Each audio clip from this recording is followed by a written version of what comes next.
Alrighty.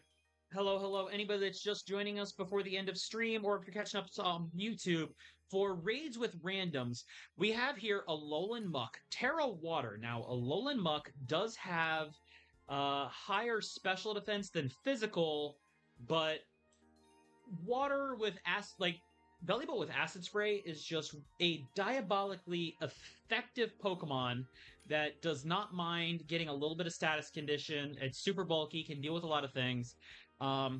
We do have a Vaporeon coming in. What is the Vaporeon's game plan here, I wonder?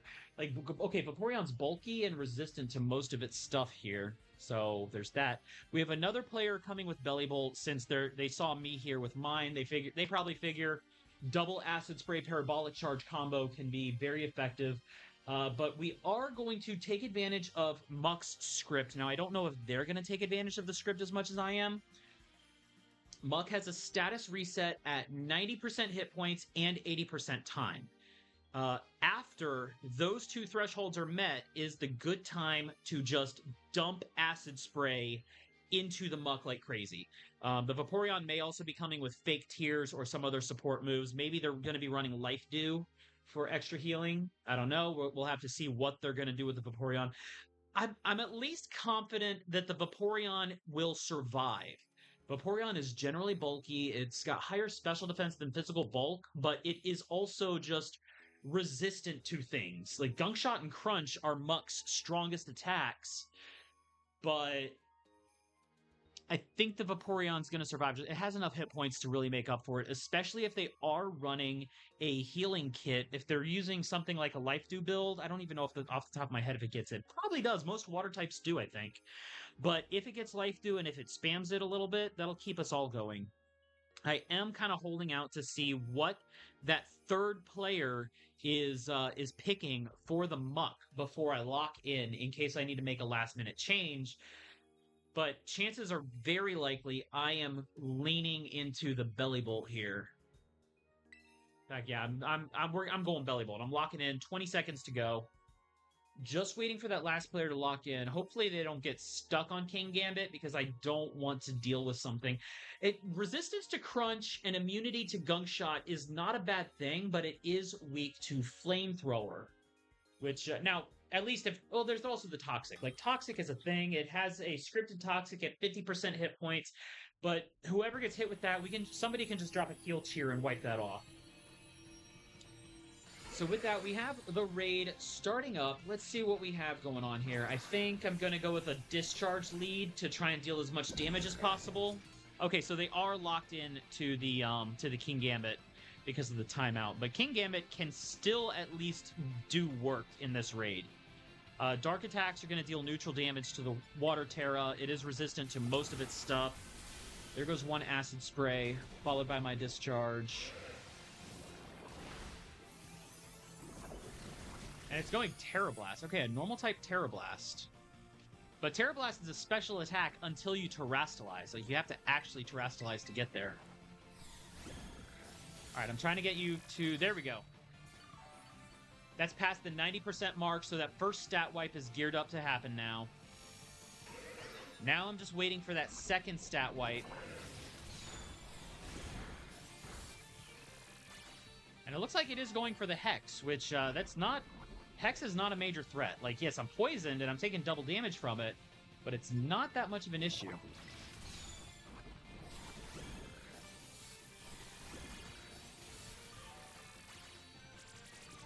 Okay, Sylveon's getting Fake Tears in there, so it is using Fake Tears. I'm just waiting for that second stat reset to happen now.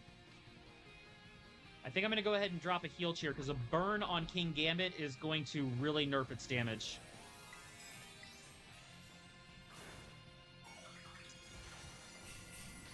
I really don't even know what the Kingambit's game plan is. Oh, it's... Okay, Terra Poison. So, Kingambit just became immune to Toxic and took away all of its weaknesses while giving it a resistance to Muck's strongest attack.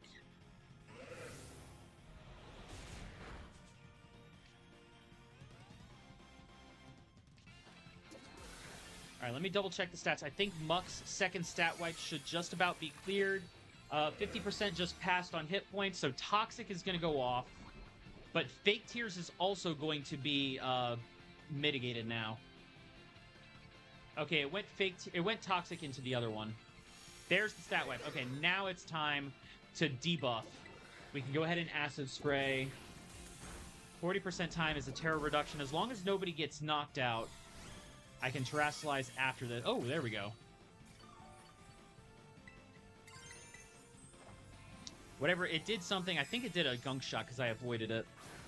But I am going to go ahead and get that special defense right back down there now that Acid Spray is effective. But Terrasilize before anybody gets knocked out and dumps the timer against us.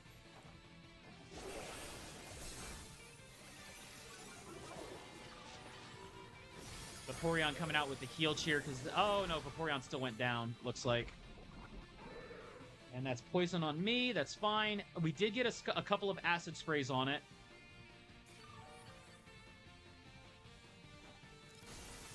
And the shield is already down. The others have broken the shield and got us down there. I'm not even going to get a Parabolic Charge, am I? These guys are going to finish the raid. There we go. They did it. I did some early damage with Parabolic Charge because they got Fake Tears and Acid Sprays out. But, yeah, that was a very clean victory. Even the Vaporeon getting knocked out... The Vaporeon getting knocked out didn't even hurt us. It did work in the raid. It did the Fake Tears, got us set up there, dropped a Heal Cheer when it was needed. I also dropped a Heal Cheer to try and get some of the status off of us, especially when King Gambit was burned. Just because, like, everybody else was already dealing substantial damage, and I was trying to wait for that 80% part of the timer to mark so that I could get past that second stat reset before I committed to Acid Sprays. Otherwise, you know, what's the point of dropping the Acid Spray if it's 2 seconds away from getting reset?